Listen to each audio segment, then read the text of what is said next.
시작부터 암울하고 슬픈 소식을 전하게 됨을 양해해 주시기 바랍니다. 지난 5월 서울에서만 하루에 한 번꼴로 흉기를 이용한 범죄가 있었다고 합니다. 5월 1일 마포구의 한 노래방에서 지인에게 흉기를 휘두른 남성을 시작으로 3일 종로구와 도봉구, 4일 강남구, 6일 서초구, 7일 다시 강남구, 8일 강북구와 성북구에서 칼부림으로 인한 사상자가 발생했습니다. 그리고 뉴스를 통해 아시다시피 7월 29일 지난 월요일이죠. 은평구 아파트 단지 앞 정문에서 일면식도 없는 30대 남성이 휘두른 120cm 일본도에 의해 10살과 4살 아들을 둔 선량하고 평범한 40대 가장이 안타까운 목숨을 잃어야만 했습니다.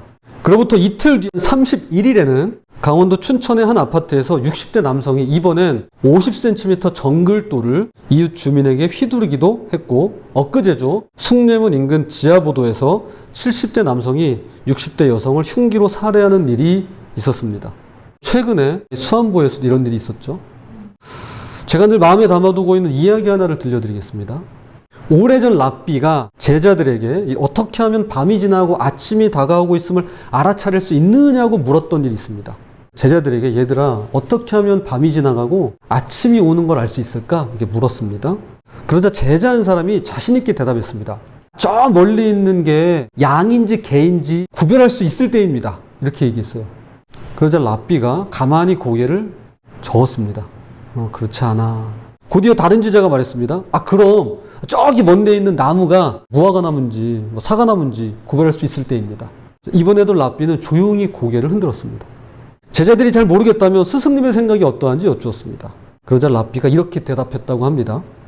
그것은 어떤 누군가의 얼굴을 볼 때 그에게서 형제나 자매의 얼굴을 볼 수 있을 때랍니다. 그때가 오기 전까지는 여전히 밤이라 할 수 있습니다. 왜냐하면 어둠이 아직도 우리와 함께 있기 때문입니다. 멀리 있는 걸 그게 개인지 양인지 구분하는 게 아니라 어떤 나무인지를 구분하는 게 아니라 그냥 내 주위에 있는 사람들, 그냥 내가 모르는 사람이라도 그 사람의 얼굴에서 형제나 자매의 얼굴을 볼 수 있을 때 그때가 밤이 지나가고 밤이 물러가고 아침이 오고 있음을 말해준다는 것입니다.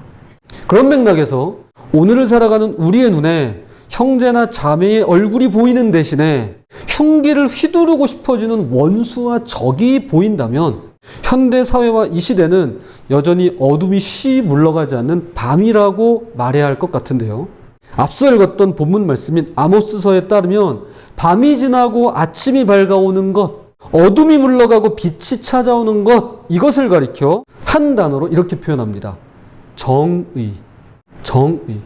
어둠이 물러가고 빛이 찾아오는 것, 빛이 오면서 밤이 사라지는 것, 이걸 정의라고 말합니다. 정의를 크게 두 가지로 나누어 설명드리면, 하나는 사법적 정의 또는 응보적 정의라고 해서 사법기관으로 대표되는 처벌권자가 피해자를 대신하여 법을 어긴 행위자에게 강제적인 책임을 부과하여 처벌을 내리는 것을 말합니다. 이것이 우리가 흔히 생각하는 정의의 방식입니다. 죄를 졌으니 벌을 받고 응당한 대가를 치르라는 것입니다. 이게 정의입니다. 그리고 여기서 한 걸음 더 나아가 회복적 정의라는 것이 있습니다. 이것은 가해자의 자발적 책임을 통한 피해자의 피해 회복에 그 초점을 맞추는 것으로 단순한 처벌 그 이상으로 피해 회복과 연결될 수 있도록 자발적인 책임을 부여하는 것을 말합니다. 자, 예를 들어 볼게요. 오늘날 사법적 정의, 즉 응보적 정의가 갖고 있는 절망적인 한계 중 하나는 이것은 정말 절망적입니다. 그것은 가해자가 사법적 정의에 따라 처벌을 받게 되면 내가 처벌을 받았어요. 구속됐어요. 그러면 더 이상 그 어떠한 자발적 책임도 질 필요가 없으며 심지어는 죄송하다는 사과 한마디조차 미안하다는 말 한마디조차도 할 필요가 없다라는 것입니다. 나는 죄값 치렀어. 내가 뭘 미안해. 이렇게 나온다는 거예요. 가령 불과 며칠 전 일본도를 휘둘러 40대 가장을 살해하고 한 가정을 풍비박산낸 이 30대 남성은 취재진에게 피해자에게 죄송한 마음 없습니다 라고 밝힌 바 있고요. 한때 트로트 가수였죠. 김호중 효과라는 말처럼 음주운전으로 사고를 내면 가장 먼저 피해를 수습하고 처벌을 받고 자발적인 책임을 지려고 하기보다는 일단 아시죠? 무조건 튀고 보자.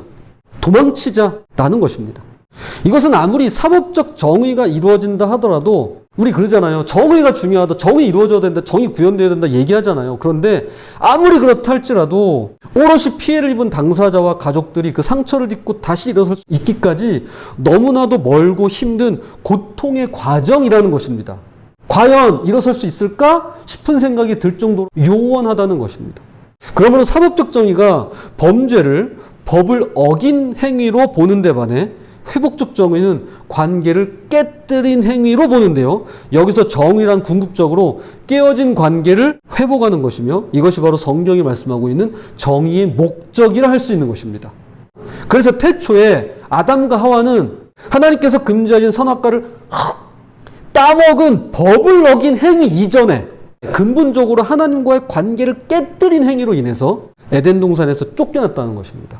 그래서 이 관계를 회복시키고 화목하게 하시고자 처벌 대신에 예수 그리스도께서 십자가에 달려 죽으셨으며 부활 승천에 이르시는 것입니다. 로마서 5장 10절 11절입니다.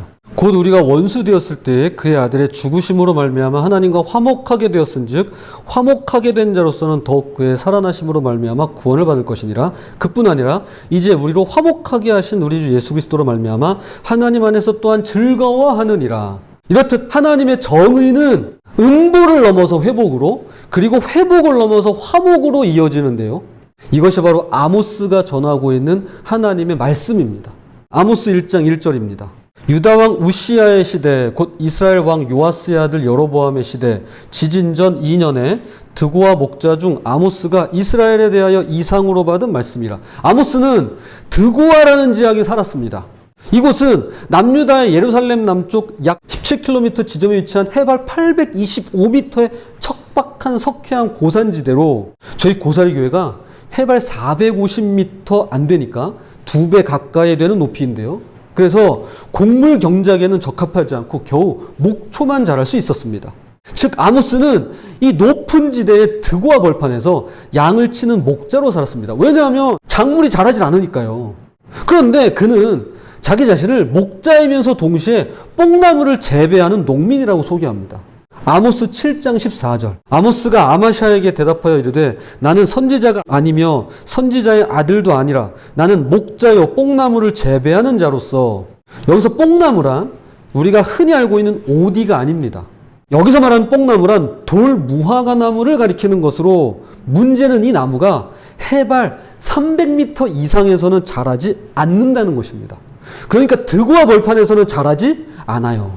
다시 말해 아모스는 해발 820m 드고아에서 목자일을 하면서 동시에 저 멀리 떨어진 해발 300m 이하의 과수원까지 가서 들 무화과 나무를 재배하는 농부로 살았던 것입니다. 그는 직접 양을 치고 뽕나무를 재배하면서 요즘 말로 투잡을 뛰어야만 하는 그리 넉넉지 못한 형편이었던 것이었습니다. 그럼에도 불구하고 그가 하는 일은 분명히 그에게 돈으로는 살 수 없는 사유의 시간과 풍성한 내용들을 제공해 주었을 것으로 보이는데요.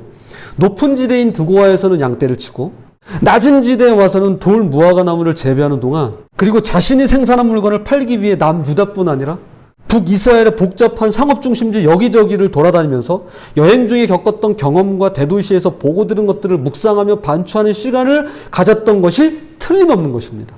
주님 안에서 보내는 시간은 단 하나도 낭비되는 게 없습니다.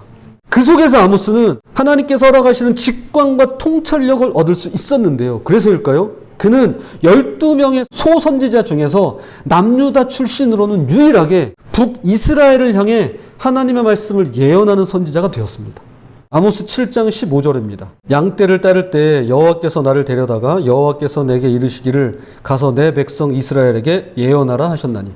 남유다에 살아가는 아모스를 불러다가 야, 너 북이스라엘로 가서 예언 좀 해라. 근데 이 사람의 직업이 뭐예요? 목자예요. 825m 고지에서 양을 쳐요. 그리고 그 멀리 떨어진 300m 아래 지역에서는 거기서 돌 무화과 나무를 재배하는 농부예요. 근데 그 사람을 데려다가 너 저 나라 가가지고 예언해라 이거예요. 그 도대체 무슨 일이 있었던 걸까요? 남유다 출신의 아모스가 북이스라엘까지 가서 예언을 해야만 됐던 이유가 뭘까요? 2021년 8월입니다. 다윗성 국립공원 현장에서 건물이 무너지는 일이 발생했습니다. 그러니까 고고학자들이 이렇게 발굴을 하잖아요. 그런데 그 유적지에서 건물 하나가 무너졌어요. 그런데 무너진 건물 내부에서 산산이 부서진 그릇, 램프, 조리기구, 저장 항아리를 포함해서 놀라운 게 발견됐습니다. 뭐냐면 파괴된 지층 하나가 발견되었어요. 그게 무너지면서 거기 지층이 드러나는데 거기에 이 지층이 특별한 지층인 거예요. 그게 뭐냐면 BC 760에서 750년경 이스라엘 전역에 걸쳐 발생한 규모 6에서 7의 강력한 지진으로 바로 아모스서에 기록된 바로 그 지진이었습니다. 즉 북이스라엘을 덮친 지진이 저 멀리 있는 남유다 수도인 예루살렘에까지 강타했음을 말해주는 것입니다. 그러니까 아모스는 남유다에까지 영향을 미쳤던 이 강력한 지진이 북이스라엘에서 시작되기 2년 전부터 심판의 말씀을 선포하기 위해 하나님께서 그를 북이스라엘로 보냈던 것입니다. 역사적으로 이스라엘은 강대국의 틈바구니에 낀 약소국이었지만 3번의 전성기를 맞이합니다. 첫 번째는 다윗과 솔로몬 시대였습니다. 그러나 솔로몬의 사후 남유다와 북이스라엘로 나라가 갈라지죠. 그러면서 쇠퇴기를 걷게 됩니다. 두 번째는 북이스라엘의 오므리 왕조 시절 아들 아합 왕 때인데요. 당시는 엘리야가 활동했던 시기로 850명의 이교도 제사장들과의 대결에 말해주듯이 바알과 아세라를 향한 우상 숭배가 득세했던 시절이었습니다. 그러니까 참 이런 것 같아요. 경제적으로 풍요롭고 잘 나갈 때 세상은 그만큼 더 어두워요. 성경적으로 보면 그렇습니다. 마지막 3번째로 남유다 우시아 왕과 북이스라엘 여로보암 2세가 다스리던 때입니다. 당시 남유다도 남유다지만 특히 북이스라엘은 하맛에서 사해까지 원래 국경을 회복한 것은 물론이고 다마스커스까지 정복해서 시리아 남부 지역을 장악하게 되면서 남유다와 에돔을 제외하고는 과거 솔로몬 시대의 영광을 회복했던 것입니다. 특히 시리아, 즉 아수르 세력이 격파된 후 북이스라엘은 더 이상 두려워할 적이 없었는데요. 이때가 바로 북이스라엘의 큰 지진이 일어나기 2년 전으로 하나님께서 아모스를 불러 그분의 말씀을 선포하며 예언했던 시기입니다. 가장 잘 나갈 때가 3번 있었는데 그 중에 남유다 우시아 왕과 북이스라엘 여로보암 2세 때 하나님께서 근근히 얼마나 바빠요. 투잡을 뛰는데 양치기도 바쁘고 밭일하기도 바쁜데 근데 그 사람을 불러다가 너 거기 가서 예언해라. 그런데 그때가 큰 지진이 일어나기 2년 전이었던 거예요. 자, 이와 같은 승리와 번영의 시기에 북이스라엘이 멸망하게 되리라고 그 누가 상상했겠습니까? 그러나 이게 문제였습니다. 이게 문제였어요. 이러한 자신감과 번영의 밑바닥에는 지배계급의 억압과 착취, 방종과 타락이 자리하고 있었는데요. 그들은 백성을 쥐어짜내며 부를 축적하기에 급급했습니다. 아모스 8장 5절입니다. 너희가 이르기를 월삭이 언제 지나서 우리가 곡식을 팔며 안식일이 언제 지나서 우리가 밀을 내게 할꼬 에바를 작게 하고 세계를 크게 하여 거짓 저울로 속이며. 이것은 가장 고전적인 거짓 상술이죠. 상인들은 도량령을 속여서 물건을 판매했습니다.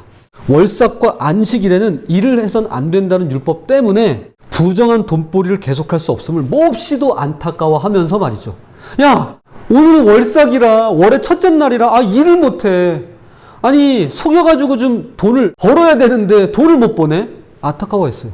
야, 오늘은 안식일이야. 아니 왜 안식일 있어가지고 돈을 못 버는 거야? 아니 내가 이렇게 저울도 속여놓고 말이야. 내가 돈을 많이 벌 수 있는데 안타까워하고 있어요. 또한 사법체계 타락도 극심했는데요. 재판관들은 불의한 재판을 예사용했습니다. 아모스 2장 6절입니다. 여호와께서 이와 같이 말씀하시되 이스라엘의 서너 가지 죄로 말미암아 내가 그 벌을 돌이키지 아니하리니 이는 그들이 은을 받고 의인을 팔며 신 한 켤레를 받고 가난한 자를 팔며. 가난한 자에게 억울한 판결을 내렸습니다. 뇌물을 받아 결백한 자를 유죄로 만들었으며 신발 한 켤레 빚진 자를 노예로 팔아넘겼습니다. 이렇듯 비인도적인 판결을 빈번하게 내렸습니다. 지배계급이라고 운전할 리가 없었겠죠. 그들은 방종과 사치, 세속적인 쾌락에 탐닉했습니다. 아모스 6장 4절에서 6절로 보겠습니다. 상하상에 누우며 침상에서 기지개 켜며 양떼에서 어린 양과 우리에서 송아지를 잡아서 먹고 비파 소리에 맞추어 노래를 지절거리며 다윗처럼 자기를 위하여 악기를 제조하며 대접으로 포도주를 마시며 귀한 기름을 몸에 바르면서 요셉의 환난에 대하여는 근심하지 아니하는 자로다. 여름별장과 겨울별장을 소유하고 있었답니다. 요즘 말로 하면 집을 여러 채 보유하고 있는 거예요. 건물을 상아로 장식했으며 상아를 박아놓은 침대에서 생활했습니다. 어린 양과 살찐 송아지 고기로 배를 채우고 향락을 위한 수단으로 음악을 동원하며 큼직한 대접으로 술을 퍼마시고 귀한 기름을 몸에 바르면서 요셉의 환난, 즉 북이스라엘 땅에 임박한 파멸에는 전혀 무관심하고 무감각했던 것이었습니다. 불행히도 북이스라엘의 이러한 모습은 오늘날 우리 대한민국 땅에서 벌어지고 있는 일련의 일들과 사건들과 전혀 무관해 보이지 않는다는 사실입니다. 그럼 아모스 선지자가 더 이상 이대로는 안 된다고 말하며 요구하고 있는 것은 무엇일까요?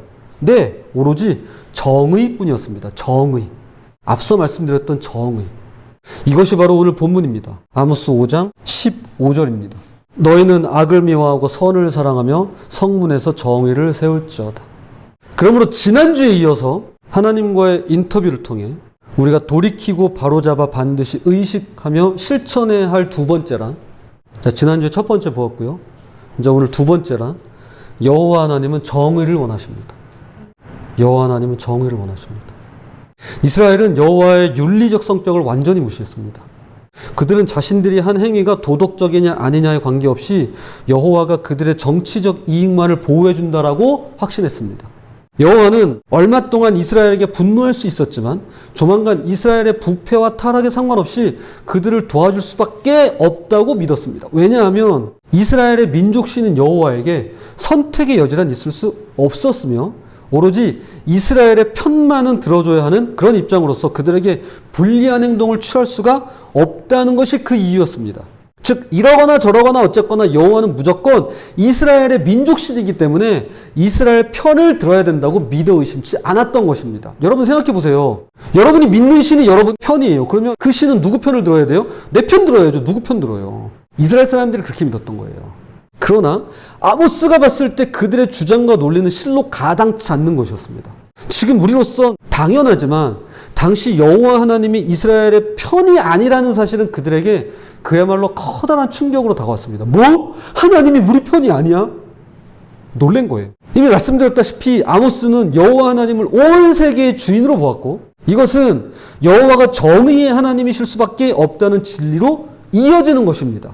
만약 여호와가 온 세상의 하나님이시라면 당연히 이스라엘의 편만 들어주지 않으실 테고 그분은 공정하며 정의로우실 수밖에 없다라는 것입니다. 하나님이 내 하나님이면 나만의 하나님이면 내 편 들어주는 게 맞을 수 있겠지만 하나님이 모든 사람의 하나님이면 내 편만 들어주는 건 말이 안 되는 거예요. 아모스에게 여호와의 권능은 해가 선인과 악인을 차별하지 않고 비추듯이 보편성을 지녔으며 따라서 정의로울 수밖에 없는 것이었습니다. 마태복음 5장 45절을 보겠습니다. 이같이 한즉 하늘에 계신 너희 아버지의 아들이 되리니 이는 하나님이 그 해를 악인과 선인에게 비추시며 비를 의로운 자와 불의한 자에게 내려주심이라. 그런데 이러한 보편적 정의, 그러니까 하나님이 내 편만 드는 게 아니라 하나님 모두의 편을 드는 모두에게 공정하게 대하신 이러한 보편적 정의는 단순히 응보적이고 사법적인 정의 구현에만 있지 않고 이미 처음에 앞서서 말씀드린 회복적 정의로 이어져야만 하는 것입니다.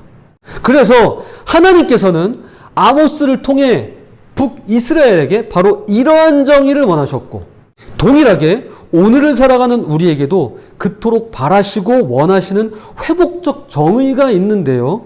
이것이 바로 공의라고 하는 것입니다. 이것이 공의입니다. 아모스 5장 24절 오직 정의를 물같이 공의를 마르지 않는 강같이 흐르게 할지어다. 그러므로 공의란 이런 겁니다. 내 옆 사람의 얼굴을 보고 생면부지의 어떤 일을 바라보면서 그 사람을 마치 형제나 자매로 볼 수 있는 것입니다. 이게 공의입니다. 그러니까 막 억울함을 갚아주고 정의를 실현하고 그 차원을 훨씬 더 넘어서고 그 차원보다 더 미리, 더 먼저 이루어지는 일이에요. 뭐냐면 내 옆 사람의 얼굴을 볼 때 생면부지의 사람을 보면서 그 사람을 마치 형제 자매로 여길 수 있는 것입니다. 북이스라엘이 아모스 선지자를 통해 회복해야만 했던 것이 바로 이 공의였습니다. 도량령을 속여가지고 그렇게 돈을 갈취하는 게 아니라 그 사람을, 그 이웃을, 그 사람들을 내 형제와 자매로 봐야만 했던 것입니다. 판결을 막 그렇게 왜곡되게 어그러지게 결백한 사람을 돈이 없다는 이유로 유죄를 그냥 선고하는 게 아니라 내 형제와 자매로 바라봐야 했다라는 것입니다. 또한 불공정한 사회와 정의롭지 못한 세상을 향해 일본도를 휘두르고 정글도를 휘두르고 심지어는 DK의 칼날을 휘두르는 이 세상 사람들이 가장 먼저 떠올리고 회복해야 하는 것이 바로 이 공의라고 하는 것입니다. 어떤 사건 사고가 일어나고 나서 정의를 구현하는 게 아니라 일어나기 전에 그냥 내가 모르는 사람을 바라볼 때 내가 막 칼을 휘두르고 일본도를 휘두르고 정글도를 휘두르고 막 디케 칼날을 막 휘두르는 그런 모습이 아니라 그냥 그 얼굴을 통해서 형제, 자매로 볼 수 있어야만 한다는 것입니다. 그걸 회복하는 게 공의라고 하는 것입니다. 지금 이 순간에도 예수님은 먼저 우리가 아모스의 예언처럼 공의를 회복하기를 원하고 계십니다. 마태복음 5장 46에서 48절입니다. 너희가 사랑할 만한 사람만 사랑하는 것이 고작이라면 상급을 바랄 수 있겠느냐? 그것은 누구나 하는 일이다. 너희가 만일 누구에게 인사하는 사람에게만 겨우 인사한다면 상급을 바랄 수 있겠느냐? 그것은 죄인도 흔히 하는 일이다. 한마디로 내 말은 성숙한 사람이 되라는 것이다. 너희는 천국 백성이다. 그러니 천국 백성답게 살아라. 하나님이 주신 너희 신분에 합당하게 살아라. 하나님께서 너희에게 하시는 것처럼 너희도 다른 사람들을 대할 때 너그럽고 인자하게 대하라. 자, 이제 끝으로 정의와 공의를 동시에 보여주는 이야기 하나를 나누는 것으로 말씀의 결론을 맺도록 하겠습니다. 1930년에 있었던 일이에요. 어느 상점에서 빵 한 덩이를 훔치고 절도 혐의로 기소된 노인이 재판을 받게 되었습니다. 판사가 빵을 훔친 이유를 물었습니다. 그러자 그가 대답합니다. 판사님, 저는 지금 이혼한 딸과 살고 있는데 딸은 병들었고 두 손녀딸이 굶고 있습니다. 빵가게 앞을 지나가는데 저도 모르게 그만 손이 나가고 말았습니다. 잘못했습니다. 노인의 말을 들은 방청객들은 동정의 시선을 보내게 되었습니다. 하지만 공정한 법의 집행을 내려야 하는 이 판사는 고민을 안 할 수가 없었고 잠시 후 판사는 다음과 같은 판결을 내리게 됩니다. 아무리 사정이 딱하다 할지라도 남의 것을 훔치는 것은 명백한 잘못입니다. 법은 만민에게 평등하고 예외가 없습니다. 그러니 이에 10달러의 벌금형을 선고합니다. 당시 10달러는 1930년대니까 노인에게 너무나도 큰 돈이었습니다. 딱한 사정에 선처를 기대했던 방청객들은 모두가 실망을 감추지 못했는데요. 그때였습니다. 판결을 내린 판사가 자리에서 일어나 법정으로 내려와서는 모자를 내밀며 이렇게 말하는 것이었습니다. 여러분, 이 노인이 빵을 훔쳐야만 할 정도로 어려운 상황이지만 아무런 도움을 주지 않고 방치한 우리 모두에게도 그 책임이 있다라고 저는 생각이 됩니다. 여기 제가 10달러를 내겠습니다. 혹시 여러분 중에도 저와 같은 생각을 가지고 계신다면 50센트라도 이 모자에 넣어주시기 바랍니다. 그렇게 해서 모인 돈이 총 57달러 50센트로 노인은 이 돈을 받아서 10달러의 벌금을 내고 나머지 47달러 50센트를 손에 쥐고 법정을 빠져나가 집으로 돌아갑니다. 그는 뉴욕의 영웅이라고 불리는 라과디아 판사로 그가 사망한 뒤 뉴욕에서는 그의 이름을 따서 라과디아 공항을 세우게 됩니다. 정의도 이루어졌고요. 그리고 하나님의 공의도 이루어진 것을 보게 됩니다. 반드시 사법적 정의는 구현되어야 합니다. 그럼에도 불구하고 그것만으로는 부족합니다. 꼭 필요하지만 충분하진 못합니다. 그러므로 가장 우선적으로 서로가 서로를 따뜻한 시선으로 바라보고 친절과 너그러움으로 대할 수 있는 공의가 바로 설 수 있다면 이것이야말로 정의를 실현하고 실천하는 가장 확실한 방법이 아닐까요? 이거야말로 그냥 정의가 저절로 이루어지는 가장 분명한 방법 아닐까요? 바라기는 부디 천국 백성답게 주님 안에서 성숙한 시민으로 성숙해가는 그런 모습으로 하나님의 공의를 이루며 살아가시는 저와 여러분이 되시기를 주님의 이름으로 부탁을 드립니다.